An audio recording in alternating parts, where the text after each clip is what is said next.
At kung pagbabasehan yung mga paghahanda, kahit pala tumama ngayong gabi ang bagyong Ompong at Manalasa, iwanan tayo bukas, mistulang wala rin tayong mararanasan na problema.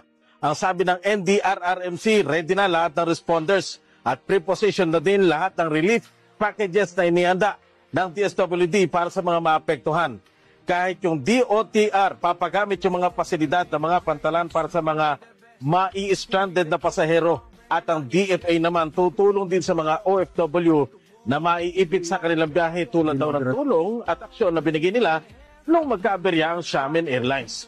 Preemptive evacuation. Dati walang nagpi-preemptive evacuation kung hindi nandiyan na. Personal na inaalam ni Pangulong Rodrigo Duterte ang paghahanda ng pamahalaan sa nalalapit na pananalasa ng Typhoon Ompong.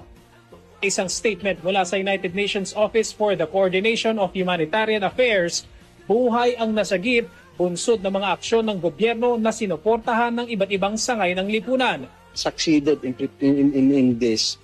It's not because of the government alone, it's because of yung kooperasyon ng taong bayan. I can categorically say we have improved a lot. Dagdag pa ng NDRRMC, sa ipinamamalas ng Pilipinas na kahandaan sa sakuna, nagiging modelo na raw tayo sa ibang bansa. I already received calls, like for example yung ASEAN Humanitarian Action Center, nagpo-congratulate on how we are doing these things. Nais umano ni Pangulong Rodrigo Duterte na gawin ng isang permanenteng departamento ng pamahalaan ang National Disaster Risk Reduction Management Council. Ito ay upang ang NDRRMC na ang mamahala sa paghahanda, prevention at mitigation sa mga natural disasters. Ito ang sinabi ni Pangulong Duterte sa ginawang situational briefing dito sa PD Camarines Sur.